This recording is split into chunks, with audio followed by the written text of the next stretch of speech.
Hello everyone, I hope आप सब लोग बहुत अच्छे होंगे। तो इसके पहले वाले वीडियो में हमने देखा गिट क्या होता है, गिटहब क्या होता है, दोनों में क्या डिफरेंसेस है, हमें गिट और गिटहब क्यों सीखना चाहिए। तो आपको इसके पहले वाला वीडियो देखना है तो आई बटन में वो आ रहा होगा, आप जाके चेकआउट कर सकते हो। आज की इस वीडियो में हम देखेंगे कि आप गिट कैसे इंस्टॉल करोगे अपने सिस्टम में, आप गिटहब पे अकाउंट कैसे बनाओगे, आप अपना पहला रिपोजिटरी कैसे क्रिएट करोगे। तो आइए स्टार्ट करते हैं इस वीडियो को।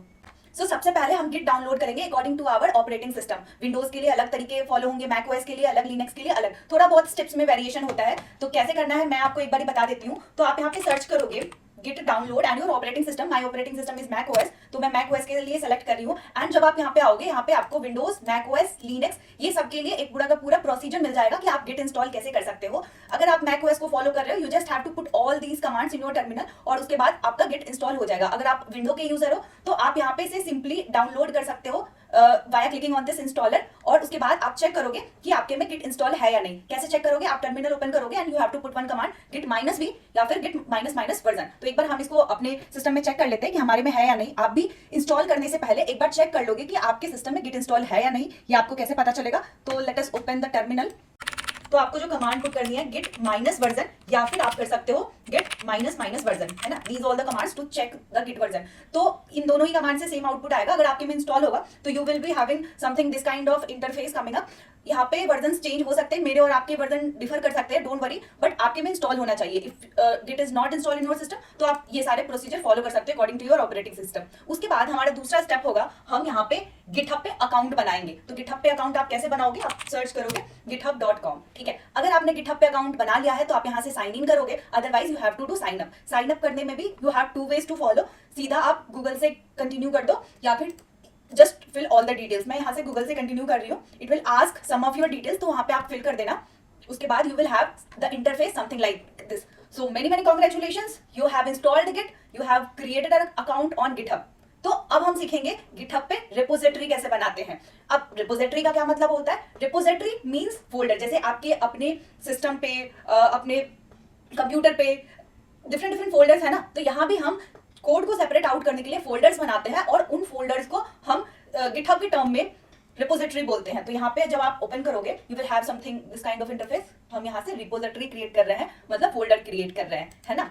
उसके बाद you just have to mention the name of the repository. जैसे आप फोल्डर का नामकरण करते हो समथिंग लाइक दिस, ठीक है। तो मैं इसका नाम दे देती हूँ फर्स्ट रेपो, है ना। उसके बाद you can put some description. Description is this is my first repo, something like this. उसके बाद you don't have to change anything. इन सब चीजों पे हम थोड़ी देर के बाद डिस्कस करेंगे, बट अभी हमारा फोकस है टू क्रिएट अ रेपो, ठीक है, ऑन गिटहब। मतलब हम गिटहब पे क्लाउड प्लेटफॉर्म पे फॉर पुटिंग आवर कोड हम एक रेपो बना रहे हैं। रेपो मींस फोल्डर बना रहे हैं। Perfect, let's create a repository. हमेशा याद रखना repository is something similar to folder, ठीक है। तो अब आपने गिटहब पे एक फोल्डर बना दिया, अब आपने गिटहब पे एक रेपो बना दिया, ठीक है। अभी यहाँ पे कुछ चीजें आ रही है, बट अब आपको क्या करना है, आपके लोकल में जो फोल्डर पड़ा है उसको आपको कनेक्ट करना है इस गिटहब पे पड़े हुए फोल्डर के साथ, रेपो के साथ। तो वो कैसे करेंगे आइए देखते हैं। अब हमारा जो भी कोड है जिसे हमें ट्रैक करना है उसको आप किसी आईडी में ओपन कर दो। मैंने इसको VS कोड आईडी में ओपन कर लिया। अब हम इसको गिट से ट्रैक करेंगे। तो गिट से ट्रैक करने के लिए आपको सबसे पहले इसमें गिट इनिशियलाइज करना पड़ेगा, otherwise git will not track कि क्या चेंजेस हुए, किसने चेंजेस किए एंड ऑल। तो हम यहाँ पे एक टर्मिनल ओपन कर लेते हैं। गिट इनिशियलाइज हम इसलिए भी करते हैं, विदाउट गिट इनिशियलाइज किए आपका गिट का कोई भी कमांड नहीं चलेगा। एक कमांड है गिट स्टेटस करके देख लेते हैं। तो here we got a error not a git repository, है ना। तो हमें सबसे पहले यहाँ पे गिट इनिशियलाइज करना पड़ेगा। गिट इनिशियलाइज आप सिर्फ एक बार करते हो किसी फोल्डर में, और जैसे ही गिट इनिशियलाइज करते हो वहां पे एक चेंज होता है, वो मैं आपको दिखाती हूँ। तो there is a command which is ls-a। अब इस कमांड से क्या होता है, आपकी जितनी भी फाइल्स एंड फोल्डर है वो आपको विजिबल होती है। इनफैक्ट जो भी हिडन फाइल एंड फोल्डर है वो भी आपको विजिबल होंगी। तो अभी हमारे पास index.html नाम से एक फाइल है, ठीक है। Otherwise we have nothing in the first repo वाला फोल्डर, है ना। तो हम क्या करते हैं, गिट इनिशियलाइज करते हैं यहाँ पे गिट इनिट करके। तो अभी आप देखो we are getting a message initialized empty git repository, ठीक है। तो अभी हम ls-a कमांड फिर से करते हैं, चेक करते हैं एक बार कि गिट इनिशियलाइज करने के बाद क्या कुछ हुआ। अभी एंटर करो। So there is one extra file we are saying कि डॉट गिट। अब ये एक्स्ट्रा फाइल कहाँ से आया, ये एक्स्ट्रा फाइल तब आया जब आपने गिट इनिशियलाइज किया है यहाँ पे। अभी इस फाइल का क्या काम है, आपने जो भी चेंजेस किए, जिस टाइम पे चेंजेस किए, जो चेंजेस किए, वो सारा ट्रैक आपका डॉट गिट फोल्डर में रहता है। तभी इस फाइल को हिडन बना दिया गया है ताकि आप गलती से डिलीट ना कर दो। एक डॉट गिट नाम का फाइल क्रिएट होता है और इसी फाइल में आपके सारे डिटेल्स रहते हैं कि आपने किस टाइम पे क्या कोड बेस में कौन से फाइल में क्या क्या चेंजेस किए, एवरीथिंग, ठीक है। तो अभी जब आप लेफ्ट साइड पे देखोगे तो जब हमने रेपो बनाया था हमें कुछ सेट ऑफ कमांड्स मिले थे, जिसमें आप देख रहे हो पहला कमांड है गिट इनिट। अभी गिट इनिट का मतलब हमने समझ लिया और इसको अपने फोल्डर में ऐड ऑन भी कर दिया। Always remember git init command आप किसी भी फोल्डर में सिर्फ एक बार चलाओगे to start on your journey with git with that folder, है ना। उसके बाद there is a command git add and यहाँ पे ddp.md। ये ऐसा इसलिए लिखा है कि हमने, जैसे मैंने आपको बताया था इसके पहले वाले वीडियो में, कि हम सबसे पहले गिट इनिशियलाइज करते हैं, फिर उसको स्टेजिंग एरिया में डालते हैं और फिर उसको कमिट करते हैं। आप इसको कुछ ऐसे रिलेट कर सकते हो, पहले एंगेजमेंट होती है और फिर शादी होती है ना। Engagement is something like preparation of the शादी, और आपका फर्स्ट स्टेप होता है इनटू द शादी, एंड फिर आप शादी करते हो, that will be your final commitment, है ना। यहाँ पे आप गिट ऐड को भी ऐसा ही समझ सकते हो। तो वो जो फाइल्स आप यहाँ पे स्टेजिंग एरिया में डालोगे, that will be prepared to move into the memory of the git, और गिट उसको ट्रैक करेगा, है ना। तो आप कमांड डालोगे git add and all the name of the file जिसको आपने चेंज करा है। तो आप लेट अस सपोज हमारे पास फाइल है index.html, है ना, तो हम इसको स्टेजिंग एरिया में डाल देते हैं। अभी आप जितनी बार जो भी फाइल में चेंज करोगे, आप क्या करोगे, git add and name of the file. मतलब अगर आपने 10 फाइल्स में चेंजेस करे हैं तो सारे फाइल का नाम आप यहाँ पे स्पेस सेपरेटेड रहना होगा। जैसे कि मेरे पास अभी लेट अस सपोज 2 फाइल्स है, index.html एंड index1.html। तो आप क्या करोगे, something like this, index.html space index1। हालांकि मेरे पास index1.html है नहीं, मैं जस्ट डेमो पर्पस के लिए आपको बता रही हूँ। लेट अस सपोज हमारे पास 50 फाइल्स है जिसमें हमने चेंजेस करे, तो इज इट पॉसिबल कि सबका नाम आप स्पेस सेपरेटेड लिख पाओ? नहीं ना। तो हम यहाँ पे there is a command git add dot is something like कि आपने जो फाइल्स में चेंजेस करे हैं वो सारे चेंजेस अब क्या करेगा, गिट ट्रैक करेगा, ठीक है। तो आपको यहाँ पे सारे फाइल्स का या फोल्डर्स का नाम लिखने का नीड नहीं है, यू जस्ट मेंशन डॉट मतलब it will include everything, every of your changes, ठीक है। उसके बाद we have one command git commit -m and the message of your command, ठीक है। जैसा कि मैंने आपको बोला कि पहले हम स्टेजिंग एरिया में भेजते हैं, मतलब प्रिपेयर करते हैं उन फाइल्स और फोल्डर्स को to be tracked with git. उसके बाद आप इसको कमिट करते हो, something related to something, you can relate this to engagement and marriage, ठीक है।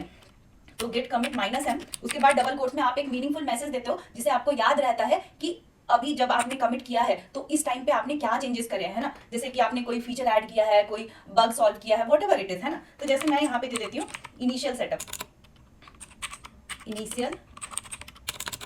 सेटअप ऑफ प्रोजेक्ट, है ना। मीनिंगफुल मैसेज होना चाहिए ताकि आप इसको महीनों बाद भी देखो तो आपको याद रहे कि हाँ दीज आर द चेंजेस जो कि आपने उस टाइम पे करे थे, ठीक है। तो अभी आपने इनिशियल सेटअप कर दिया, ठीक है। अभी आप कोई भी चेंज फिर से करते हो, जैसे this is my first step, अभी इसको सेकंड कर देते हैं ना, सेकंड रखो, ऐसा कुछ कर दिया, है ना। तो क्या गिट इसको ऑटोमेटिकली रिमेंबर रखेगा? नहीं रखेगा। इसके लिए आपको फिर से उसको स्टेजिंग एरिया में डालना पड़ेगा, फिर से उसको कमिट करना पड़ेगा, तभी गिट को याद रहेगा। तो स्टेजिंग एरिया में गिट ऐड, सारे फाइल्स को एक साथ स्टेजिंग एरिया में डालना है, डॉट कर सकते हो या git add and name of your file कर सकते हो। फिर से हमें यहाँ पे कमिट करना पड़ेगा, git commit -m just second commit. ऐसा मैं मैसेज दे रही हूँ, बट इतना सिंपल मैसेज मत देना, आप ऐसा मैसेज देना जब आप रियल लाइफ प्रोजेक्ट पे काम करोगे, आप ऐसा मैसेज देना जिसको देख करके फ्यूचर में आपको समझ में आ जाए कि आपने ये कमिट क्यों करा था। अभी मैं एंटर करती हूँ तो आप देख रहे होगे 1 file change, 1 insertion, 1 deletion. Yes, हमने एक लाइन में इंसर्ट किया है एंड उसी लाइन में हमने डिलीट किया है। सो ये कुछ ऐसा समरी है। अभी मैंने 2 बार कमिट कर दिया, है ना। अब मुझे चाहिए कि पुराने वाले चेंज पे जाना है, तो क्या मैं जा सकती हूँ? ऑब्वियसली आप जा सकते हो। अभी आपको देखना है कि आपने कितनी बार कमिट किया, ठीक है। There is a command git log. ये सारे कमांड्स के लिस्ट मैं आपको डिस्क्रिप्शन में दे दूंगी, आप वहां से चेकआउट कर सकते हो, ठीक है, और प्रैक्टिस कर सकते हो। अभी देखो आप यहाँ पे अभी हमारे पास एक कमिट है इनिशियल सेटअप जो हमने पहले करा था, हमारे पास दूसरा कमिट है दिस वन, सेकेंड कमिट, है ना। अभी यहाँ पे आपका डेटा स्टोर है कि आपने इनिशियल कमिट में कौन सी लाइन में चेंज करा था, सेकंड कमिट में आपने कौन सी लाइन में चेंज किया, आपका सारा डेटा स्टोर है।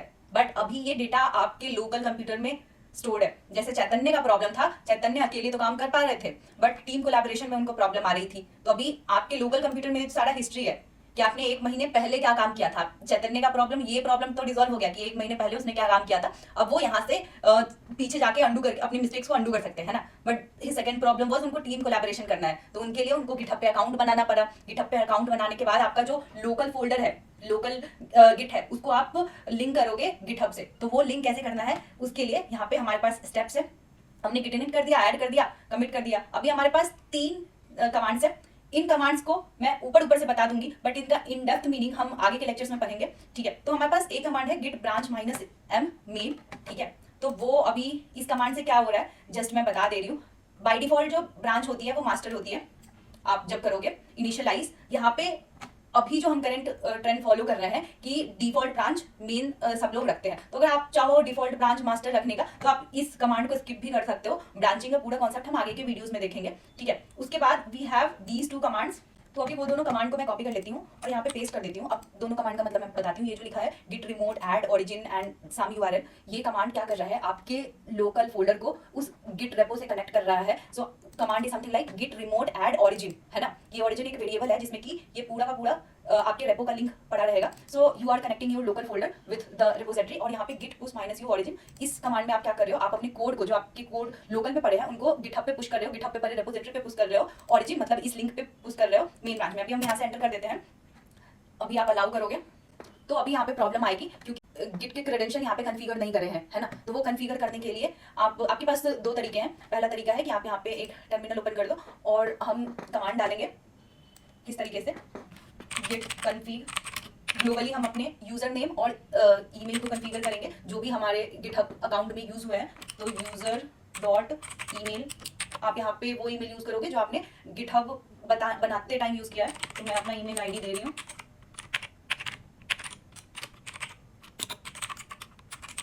If you have to communicate with me, आप ये ईमेल आईडी मत यूज करना।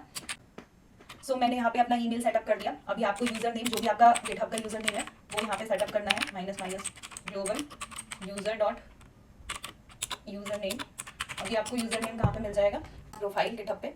यहाँ पे प्रोफाइल पे जाओगे और this is your user name. तो आप अपने यूजर नेम को यहाँ से कॉपी कर लोगे to put your user name here. तो अभी हमारा यूजर नेम और यूजर ईमेल यहाँ पे कन्फिगर हो गया। अभी हम देखते हैं कि हमारी कॉन्फ़िगरेशन प्रॉपर्ली सेटअप हुई कि नहीं। Git config minus minus list करोगे तो आप देख रहे हो यूजर डॉट नेम में मेरा यूजर नेम आ गया है, यूजर डॉट ईमेल में मेरा खुद का यूजर ईमेल आ गया है। परफेक्ट। अभी हम we are ready to push our changes on the GitHub. फिर से करते हैं, git push minus u origin mail, this was the command ना। अभी आपको अलाउ करना है इसको। अभी जब आप अलाउ करोगे तो एक पॉपअप आएगा इन योर ब्राउजर। तो ऐसा कुछ पॉपअप आ रहा होगा आपके ब्राउजर में, to allow the sign in. आप यहाँ से कंटिन्यू करोगे, it will verify your credential, ठीक है, and I am allowing this to open, ठीक है। तो उसके बाद आप देख रहे होगे कि आपका कोड पुश हो गया, है ना।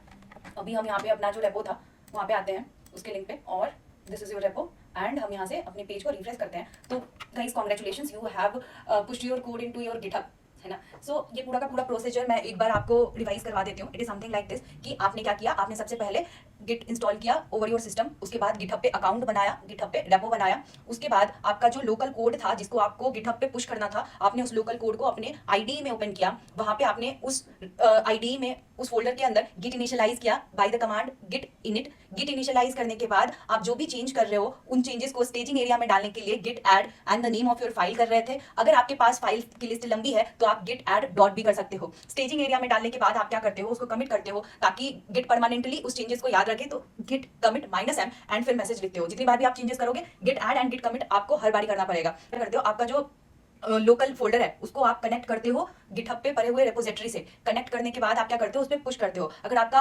आपके लोकल सिस्टम में ऑलरेडी गिट के क्रेडेंशियल सेट है तो वो पुश हो जाएंगे, otherwise it will give you error. तो ये जो कॉन्फ़िगरेशन वाली चीज हमने की, git config minus minus global user dot email और यूजर डॉट नेम, ये आपको सिर्फ एक बार करना है जब आप पहली बार अपने सिस्टम में गिट कॉन्फ़िगर कर रहे होगे तब। ये आपको हर बारी नहीं करना है। तो मिलते हैं गाइस नेक्स्ट वीडियो में अगले कॉन्सेप्ट के साथ। अगर आपको ये वीडियो अच्छा लगा हो तो सब्सक्राइब भी कर and like and comment in this video.